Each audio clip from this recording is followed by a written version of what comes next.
Bagaimana kabarnya hari ini? Luar biasa. Oke, mari kita persiapkan hati kita. Kita akan memulai ibadah pada pagi hari ini. Sebelumnya mari kita berdoa. Tuhan, terima kasih untuk kebaikan-Mu pada hari ini Tuhan, sehingga kami bisa hadir di tempat ini Tuhan, dalam keadaan yang baik, dalam keadaan yang sehat. Itu semuanya karena anugerah, karena kebaikan-Mu Tuhan pada setiap kami. Dan tiba saatnya Bapa, kami akan memulai ibadah. Tuhan sertai ibadah kami ini mulai dari awal, pertengahan, ke akhirnya. Terima kasih Bapa, terpujilah nama-Mu, dalam nama Tuhan Yesus, haleluya, amin.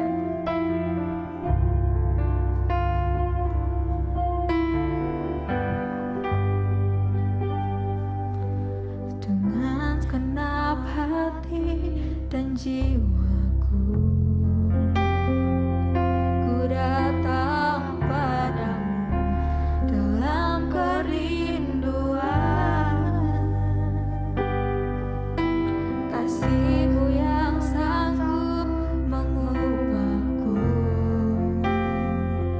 dan menguatkanku dalam pengharapan.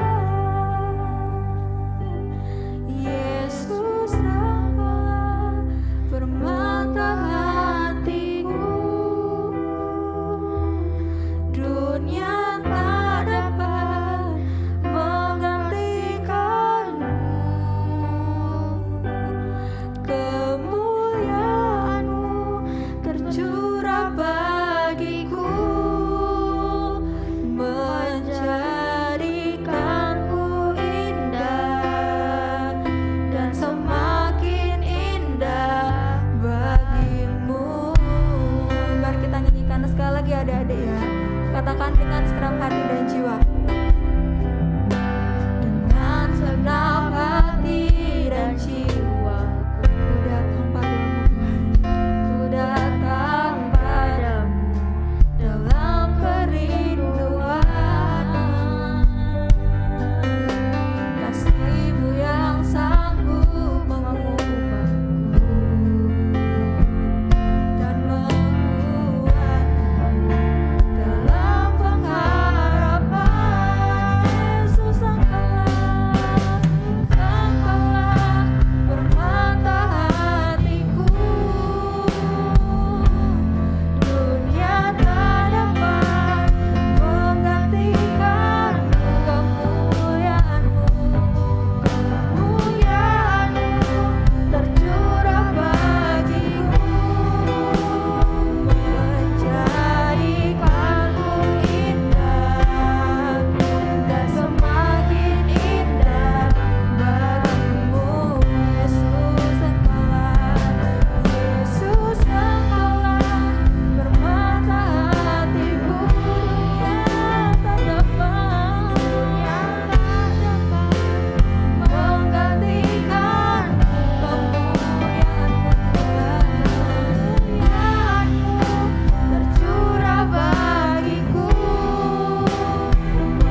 Yesus Engkaulah, Yesus Engkaulah permata hatiku. Dunia tak dapat menggantikanmu, kemuliaanmu tercurah bagiku, menjadikanku indah dan semakin indah bagimu. Yesus Engkaulah permata hatiku. Dunia tak dapat menggantikanmu, kemuliaanmu tercurah bagiku, menjadikanku indah dan semakin indah bagimu, menjadikanku indah dan semakin indah bagimu, menjadikanku indah dan semakin indah bagimu. Terima kasih Tuhan untuk anugerah, untuk kebaikan pada setiap kami. Dan tiba saatnya Bapa kami akan memuji, meninggikan Kau lebih lagi. Yang siap untuk memuji Tuhan, bersama-sama katakan amin. Ayo dari kita bagi berdiri semuanya. Kita akan bersukacita buat Tuhan ya. Sama-sama kita tepuk tangan buat Tuhan. Katakan kau temanku, kau temanku. Oke?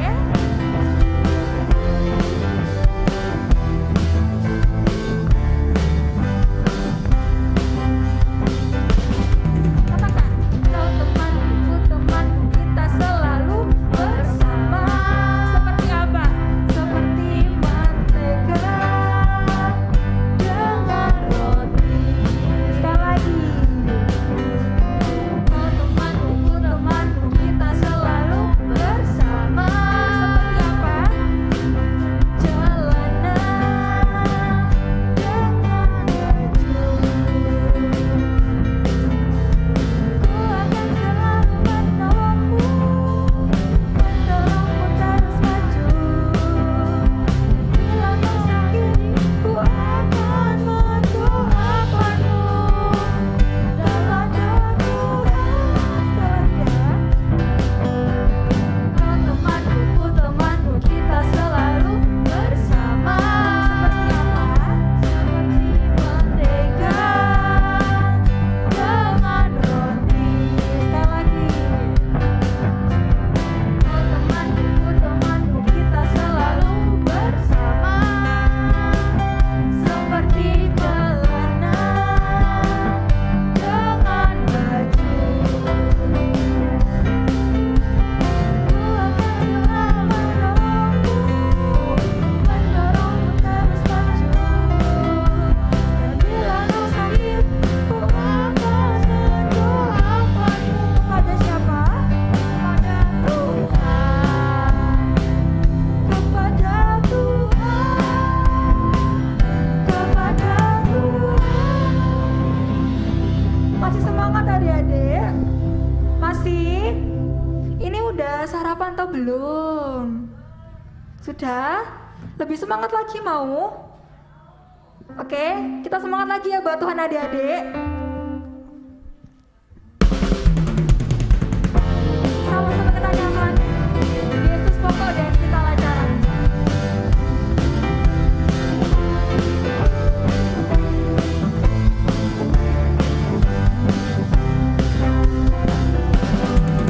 Yesus pokok dan kita lancarannya, tinggallah di dalamnya. Yesus pokok dan kita lancarannya.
firman Tuhan.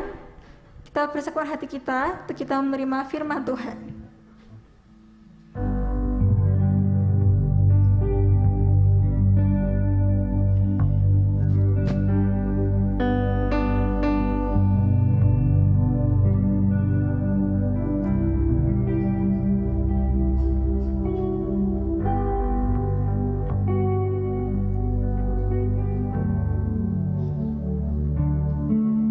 Ku siapkan hatiku Tuhan.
anak-anak yang di gereja atau anak-anak yang di rumah. Kita satukan hati, kita berdoa ya. Tuhan Yesus, terima kasih ya Bapa untuk penyertaan-Mu pada kami. Sehingga pada siang hari ini Kau berikan kami kesempatan lagi untuk belajar sebagian dari firman-Mu. Kau sertai ibadah ini ya Bapa dari awal hingga akhirnya. Siapa yang siap mendengarkan firman Tuhan, mari sama-sama kita katakan amin. Silahkan duduk. Yang di rumah juga udah boleh duduk. Kakak-kakak juga silahkan duduk. Terima kasih. Baiklah. Mulai bulan Oktober ini, di bulan Oktober ini ya, selama 1 bulan kita akan belajar tentang apa yang disebut dengan mukjizat. Apa? Coba keras-keras bilang. Mukjizat. Karena kemarin kita udah belajar 9 buah roh. Udah selesai. Ya. Nah, bulan ini nanti Tante Doris sama Tante dan Om yang lainnya akan mengajarkan kalian ya tentang mukjizat. Nah, sebelumnya Tante Doris mau bertanya, siapa yang tahu apa artinya mukjizat? Apa sih mukjizat sih? Menurut Kamus Besar Bahasa Indonesia, jadi anak-anak kalau mencari kata kalian nggak tahu ya, kalian bisa tulis di Google. Arti kata mukjizat. Terus tulis lagi KBBI, Kamus Besar Bahasa Indonesia. Nanti dijawab sama Mbah Google. Mbah Google itu pinter loh. Ciami dia.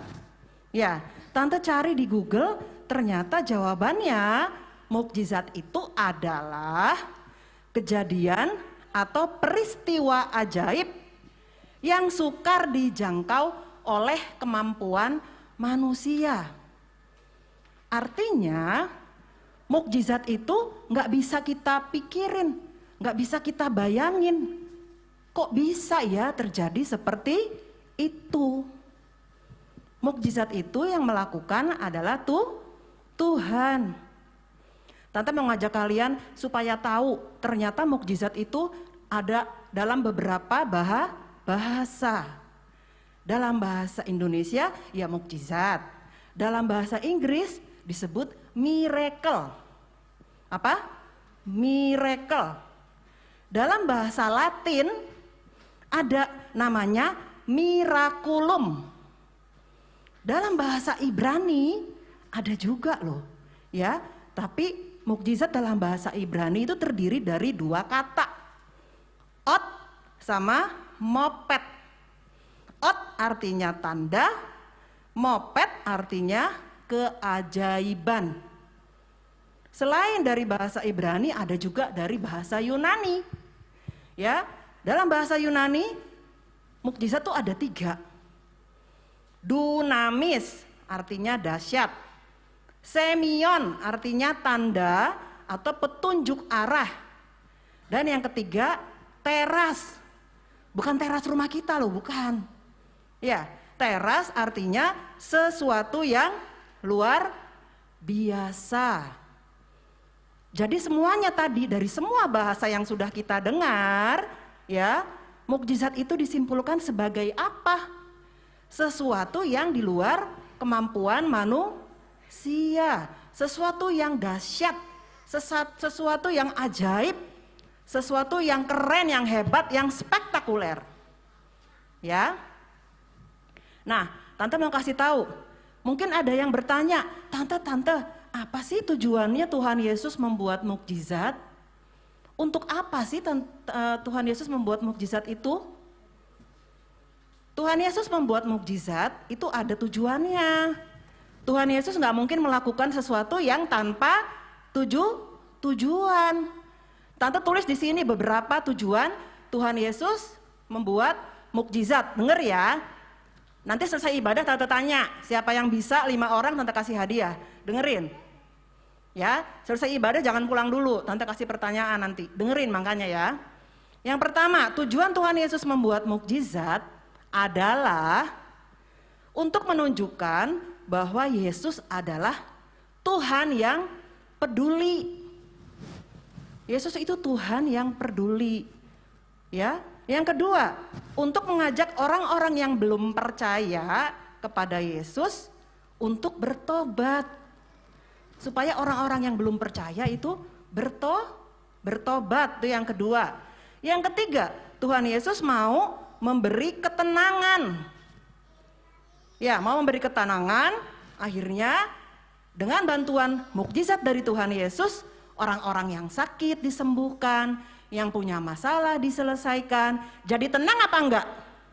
Jadi tenang. Kalau sakit kalian bingung enggak? Bingung. Iya. Tapi melalui mukjizat, Tuhan Yesus memberikan ketenangan. Itu yang ketiga. Yang keempat, Tuhan Yesus menunjukkan kekuasaan Yesus sebagai Tuhan. Jadi kekuasaan Tuhan Yesus itu nyata, benar-benar nyata, benar-benar terjadi, bukan bohongan. Terus Tuhan Yesus ingin menyembuhkan umatnya.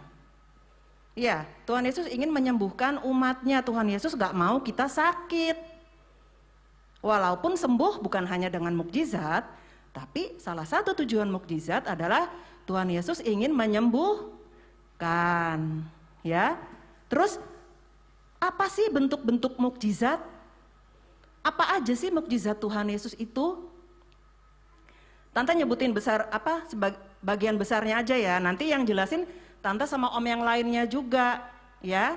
Tapi Tante mau ngasih tahu kalian bahwa bentuk mukjizat itu ada banyak. Misalnya yang pertama, menyembuhkan orang yang sakit. Terus yang kedua, mengusir setan. Yang ketiga, mengendalikan alam. Angin ribut bisa diredakan. Terus apa lagi? Tuhan Yesus berkuasa atas kematian. Ada kan di Alkitab? Ya, nanti dengar dari om sama tante ya kalau yang itu ya. Intinya Tuhan Yesus tidak pernah membuat mukjizat untuk menghibur aja, untuk menghibur kita, bukan untuk menghibur. Ya, Tuhan Yesus membuat mukjizat supaya kita tenang, supaya kita sembuh, supaya yang belum percaya Tuhan Yesus bertobat. Ya, jadi Tuhan Yesus memberi mukjizat mempunyai tujuan, ya. Nah, ayat Alkitab yang akan kita baca pada siang hari ini terambil dari yang bawa Alkitab dibuka, yang bawa Alkitab dibuka, yang nggak bawa bisa lihat di layar nanti ya. Yang di rumah silahkan dibuka ya. Dari Lukas 17 ayat 11 sampai 19. Dari mana? Lukas 17 ayat 11 sampai 19 ya. Judul perikopnya apa? Judul perikopnya Yesus menyembuhkan 10 orang kusta. Ya, kita baca bareng-bareng ya. Ayat 11. Yang udah bisa baca boleh ikut yuk. Dalam perjalanannya ke Yerusalem, Yesus menyusur perbatasan Samaria dan Galilea. Terus ketika ia di sini Tuhan Yesus ya. Ketika ia memasuki suatu desa, datanglah 10 orang kusta menemui dia. Mereka tinggal berdiri agak jauh. Ya, mereka berdiri agak jauh. Terus ngapain mereka? Dan berteriak, "Yesus, Guru, kasihanilah kami." Terus lalu ia di sini Tuhan Yesus memandang mereka dan berkata, pergilah, perlihatkanlah dirimu kepada imam-imam. Dan sementara mereka di tengah jalan, mereka menjadi tahir, menjadi sembuh. Terus seorang dari mereka ketika melihat bahwa ia telah sembuh, kembali sambil memuliakan Allah dengan suara nyaring. Lalu tersungkur di depan kaki Yesus dan mengucap syukur kepadanya. Orang itu adalah seorang Samaria. Terus, lalu Yesus berkata, bukankah ke-10 orang tadi semuanya telah menjadi tahir? Di manakah yang 9 orang itu? Terus, tidak adakah di antara mereka yang kembali untuk memuliakan Allah selain daripada orang asing ini? Lalu ia berkata kepada orang itu, berdirilah dan pergilah, imanmu telah menyelamatkan engkau. Panjang ya, ayatnya panjang. Tapi dari sini kita bisa tahu. Sebelumnya gini, Tante kasih tahu dulu ya, sakit kusta waktu itu adalah penyakit kutukan, dianggap sebagai penyakit kutukan, dianggap aib ya. Orang-orang yang sakit kusta waktu itu dipisahin dari keluarganya, dipisahin dari masyarakat setempat. Mereka biasanya tinggal di daerah-daerah yang terpencil, nggak boleh bersatu sama orang-orang yang lain. Kenapa? Orang-orang takut ketularan. Karena dulu kedokteran bukan seperti sekarang udah canggih. Iya, pengobatan sekarang udah canggih, orang sakit kusta sekarang bisa sembuh. Dulu nggak bisa. Iya, dan orang-orang yang sakit kusta dulu itu mereka harus bilang apa? Harus menyebutkan kepada dirinya sendiri, najis. Misalnya Tante sakit kusta, terus mau lewat orang-orang, Tante harus teriak-teriak, harus ngomong najis. Supaya orang-orang minggir. Seperti itu. Nah, tadi kita lihat ya, setelah tadi kita baca, ya, kita bisa belajar beberapa hal. Tante kasih tahu ya. Yang pertama, dari ayat 11 sampai 14 tadi, kita bisa tahu bahwa Tuhan Yesus itu peduli. Tuhan Yesus apa? Peduli. Perjalanan yang dilakukan Yesus waktu itu, ya, bukan perjalanan yang mudah. Waktu itu kalau orang namanya berjalan, ya berjalan sungguhan. Kalau sekarang, aku mau perjalanan ke Jakarta, naik apa? Naik bis, naik kereta api, naik pesawat. Tuhan Yesus jalan kaki. Waktu itu Tuhan Yesus jalan kaki. Lelah nggak? Tuhan Yesus capek nggak? Capek. Waktu itu Tuhan Yesus sebagai manusia, dia capek. Tapi di tengah perjalanan, ketika Tuhan Yesus dihentikan oleh orang-orang yang sakit kusta, ya, dari jauh, Yesus bisa aja bersikap, aku pura-pura nggak denger, aku tetap jalan. Tapi Tuhan Yesus nggak gitu. Tuhan Yesus memilih berhenti, ya, terus merespon orang-orang yang sakit kusta tadi. Yesus mengarahkan pandangannya, Yesus melihat orang-orang yang sakit kusta tadi. Terus ngapain? Tuhan Yesus berkata kepada mereka, pergilah, disuruh menemui para imam. Karena waktu itu, kalau orang sakit kusta, yang berhak menentukan orang itu sudah sembuh atau belum adalah imam-imam. Ya, Tuhan Yesus jadi merespon. Ya, apapun kondisi dan kesulitan kita juga seperti orang-orang kusta itu. Kalau kita berdoa, memohon kesembuhan, nggak usah ragu-ragu. Tuhan Yesus juga pasti mendengar. Karena Tuhannya orang-orang kusta sama dengan Tuhan kita. Tuhannya Tuhan Yesus. Kalau dulu Tuhan itu peduli, sekarang Tuhan juga peduli. Ya.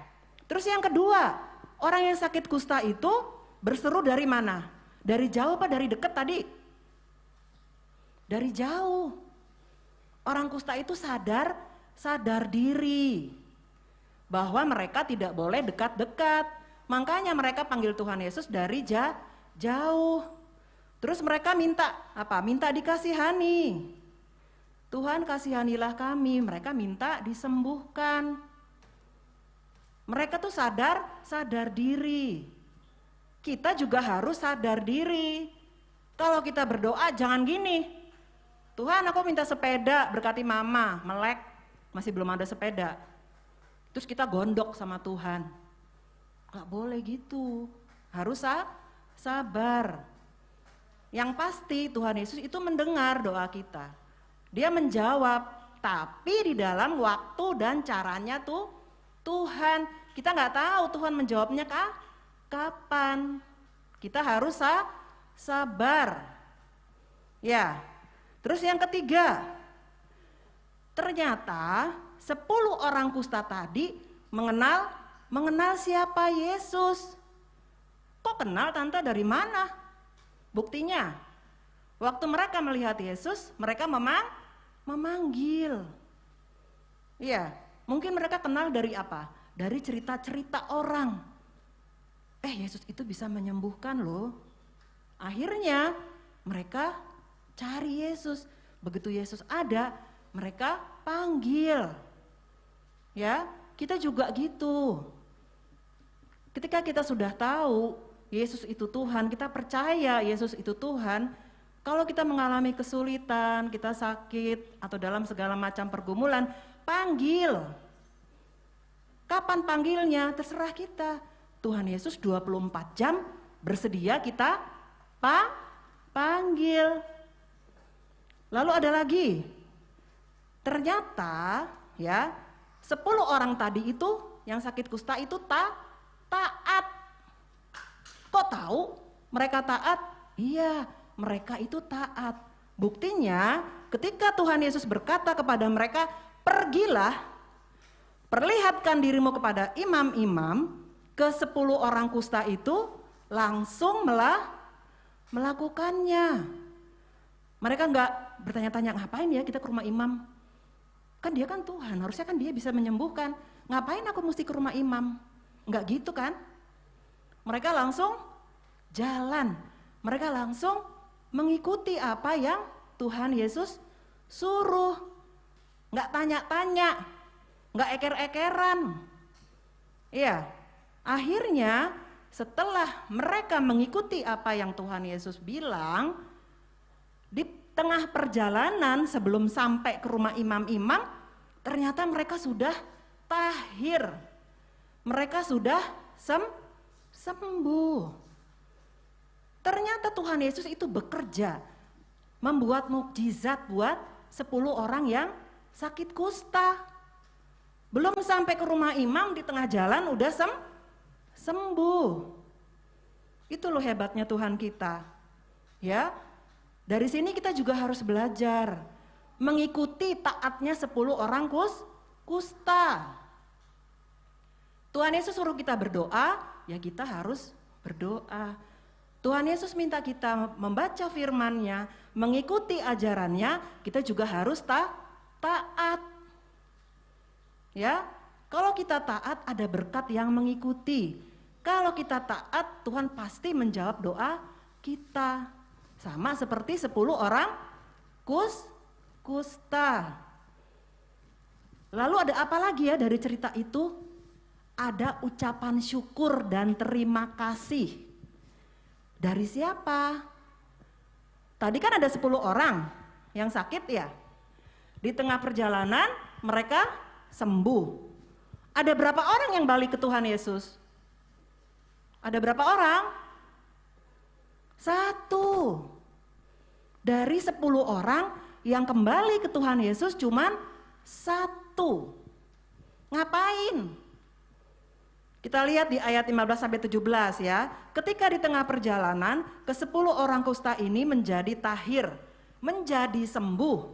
Tetapi ya, hanya 1 orang saja yang kembali kepada Yesus. Saat dia menyadari bahwa kustanya sudah sembuh. Ia kembali kepada Yesus untuk apa? Mengucap syukur dan terima kasih kepada Yesus. Padahal dia adalah orang Samaria. Orang Samaria itu dulu dianggap sampah.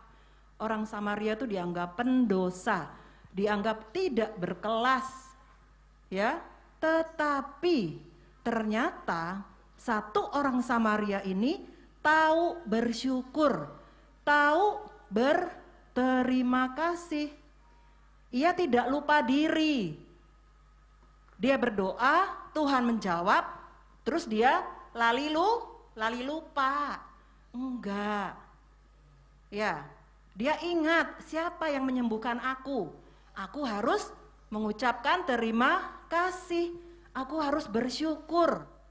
Karena sakit kusta seperti Tante bilang tadi, sakit kusta zaman dulu itu susah disembuhkan. Hanya lewat mukjizat Tuhan saja orang yang sakit kusta bisa sembuh. Lalu ke-9 orang kusta yang lain kemana? Coba lihat ayat 17 kok. Ayat 17. Tuhan Yesus bilang, lalu Yesus berkata, bukankah ke-10 orang tadi semuanya telah menjadi tahir? Di manakah yang ke-9 orang itu? Dikira orang-orang yang sakit kusta Tuhan Yesus gak tahu kali kalau mereka udah sembuh. Namanya Tuhan pasti tahu. Akhirnya Tuhan Yesus bingung bertanya, loh kan yang sembuh 10, kok yang kembali 1, yang 9 kemana? Iya, yang ke-9 orang kusta yang lain kemana? Yesus tahu bahwa mereka juga sudah sembuh. Ke-9 orang kusta ini pergi ke rumah imam kan, terus mereka dinyatakan sembuh. Lalu dia kembali ke rumah keluarganya. Ternyata ke-9 orang kusta itu lebih mementingkan dirinya sendiri. Bodoh amat, yang penting aku sembuh. Aku gak usah ngucapin terima kasih sama Tuhan, gak usah bersyukur. Yang penting aku sekarang sudah sembuh. Ya, mereka minta kesembuhan, disembuhkan dan ya udah selesai. Ya. Semua sudah mereka dapatkan, mereka tidak ingat bahwa yang menyembuhkan mereka adalah Tuhan Yesus. Dari sini kita juga bisa belajar. Tante belajar, kalian juga semua belajar bahwa kita harus bersyukur. Harus berterima kasih kepada Tuhan. Kalau sampai hari ini kita semua dalam keadaan sehat, ya, anak-anak ada yang bisa ke gereja, ada yang bisa ikut ibadah di rumah, itu karena siapa? Ayo dijawab. Karena siapa? Karena kehebatan kita? Karena aku kuat? Karena Tuhan. Itu adalah anugerah Tuhan. Kita harus bersyukur, mengucapkan terima kasih setiap hari. Nggak boleh seperti 9 orang yang sakit kusta. Dan yang terakhir, kita bisa belajar apa dari 10 orang kusta ini? Ya, terutama dari yang 1 orang Samaria, kita bisa belajar bahwa iman yang menyelamatkan orang Samaria ini. Ketika 1 orang Samaria ini kembali kepada Yesus, dia tersungkur di kaki Yesus karena ia mendapat kesembuhan. Yesus berkata kepada dia, berdirilah dan pergilah, imanmu telah menyelamatkan engkau, kata Tuhan. Di sini kita bisa belajar bahwa iman yang menyembuhkan adalah iman yang bertaut kepada Allah. Ya, mari sama-sama kita miliki iman yang teguh, seperti 1 orang Samaria, bahwa Yesus bisa menyembuhkan, Yesus bisa memberi kelegaan. Yesus adalah sang pemberi mukjizat. Ya. Dan mukjizat itu masih ada sampai sekarang. Bukan dulu aja, sampai sekarang masih masih ada. Ayo kita miliki iman yang teguh, seperti satu orang Samaria yang sakit kusta dan disembuhkan Yesus. Ya, Tante nggak lama-lama. Tante cuma ingin kalian tahu apa itu mukjizat. Kenapa Tuhan memberi mukjizat? Tujuannya apa? Dan contoh mukjizat yang Tante ambil hari ini dari 10 orang yang sakit kusta. Minggu depan dan minggu depannya lagi selama bulan Oktober kalian dapat cerita yang lain dari Om dan Tante ya tentang mukjizat. Ya, kita sama-sama belajar ya. Nah, sebelum Tante mengakhiri, Tante memanggil kakak-kakak lagi. Yuk iringin Tante, yuk Tante bikin lagu buat kalian, kita nyanyi tentang mukjizat. Baru nanti kita selesai ya. Berdiri yuk, biar gak ngantuk yuk.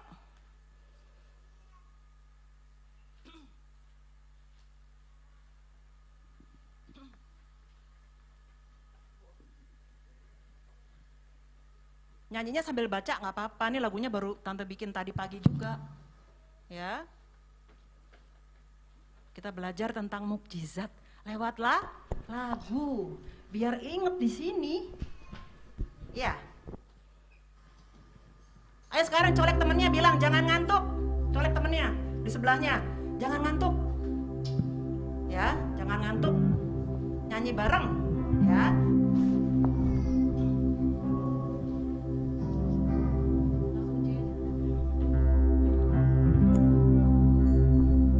Yuk, teksnya dulu, Koko. Ya, ikutin Tante ya. 1, 2, 3. Ayo teman-teman kita sebutkan satu-satu tentang mukjizat Tuhan. Sambil duduk manis jangan jalan-jalan, nanti kamu ketinggalan. Dari depan.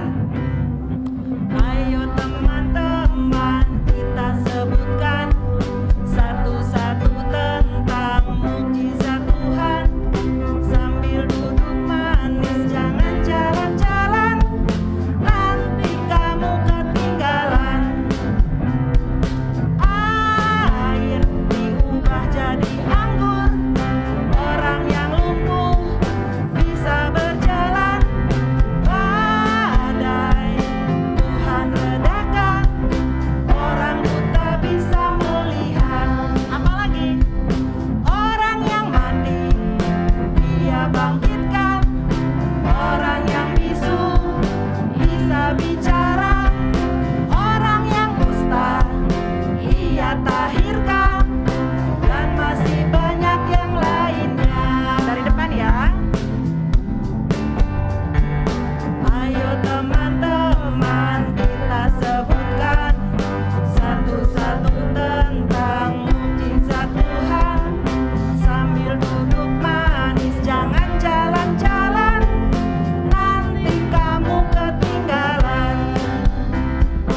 Air diubah jadi anggur, orang yang lumpuh bisa berjalan. Badai Tuhan redakan, orang buta bisa melihat. Apalagi orang yang mati Dia bangkitkan, orang yang bisu bisa bicara, orang yang kusta Ia tahirkan, dan masih banyak yang lainnya. Dan apa? Dan masih banyak yang lainnya. Satu kali lagi. Dan masih banyak yang lainnya. Tepuk tangan buat Tuhan Yesus. Sekarang kita berdoa dulu ya. Yuk berdoa yuk. Tuhan Yesus, terima kasih ya Bapa untuk penyertaan-Mu pada ibadah kami pada siang hari ini. Kami percaya Tuhan, Kau akan memampukan kami menjadi anak-anak yang baik, anak-anak yang taat, sehingga kami juga bisa menerima mukjizat seperti yang telah Kau berikan dulu. Terima kasih Tuhan Yesus, hanya dalam nama-Mu, Tuhan kami Yesus Kristus, kami sudah berdoa dan mengucap syukur. Haleluya, amin. Siapa hari ini yang diberkati Adik-adik percaya nggak Tuhan sanggup melakukan mujizat di dalam hidupmu? Amin. Kuncinya jangan lupa berdoa. Ya. Nah, makanya setiap hari Kamis jangan lupa ikut sekolah doa. Ya. Jadi kalaupun nggak bisa datang ke sini, nongol ya, harus ikut. Lewat apa? Lewat online ya. Oke adik-adik, kita akan mengakhiri ibadah pada pagi hari ini menjelang siang. Mari kita angkat kedua tangan kita untuk kita boleh menerima berkat Tuhan. Terima kasih Tuhan untuk hari ini. Engkau sudah mengajar kami melalui kebenaran firman-Mu bahwa Tuhan yang kami sembah di dalam nama Tuhan Yesus adalah Allah yang terus menerus melakukan mujizat demi mujizat. Dan ajar kami sebagai anak-anak Tuhan, kami mau setia mengiring Tuhan, kami mau setia mengasihi Tuhan, lebih lagi kami mau setia berdoa mencari wajah Tuhan. Tiba saatnya kami akan pulang, meninggalkan tempat ini. Kami rindu Tuhan, kami yang menyaksikan ibadah lewat live streaming, kami juga rindu untuk menerima berkat Tuhan. Allah Roh Kudus, Engkau yang menyempurnakan ibadah gereja anak pada hari ini Tuhan. Dan kami semua yang rindu meninggalkan tempat ini, kami akan mengakhiri ibadah ini, kami rindu menerima berkat yang daripada Tuhan. Tuhan memberkati engkau dan melindungi engkau. Tuhan menyinari engkau dengan wajahnya dan memberi engkau kasih karunia. Tuhan menghadapkan wajahnya kepadamu dan memberi engkau damai sejahtera. Terimalah semua anugerah, kebaikan, perlindungan dan penyertaan Tuhan di dalam satu nama, dalam nama Tuhan Yesus Kristus. Yang sudah menerima berkat Tuhan, mari kita katakan amin. Oke, jangan lupa minggu depan ibadah kembali dan saatnya kita akan memberikan persembahan. Silakan yang mau pengumuman.